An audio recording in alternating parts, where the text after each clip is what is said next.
তো আমার হাতে আছে একটা কপার বা তামার বিট।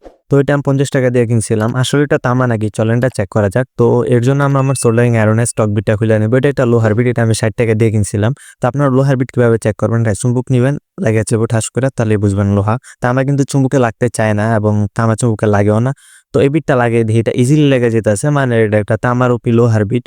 তো এটা একটা ডুপ্লিকেট বিট, ওইটার উপর লোহার উপরে তামার রং করা। আবার আমার সোল্ডারিং আয়রনের স্টক বিটটাও কিন্তু লোহার বিট। তো এগুলা চিপ কোয়ালিটির থাকে।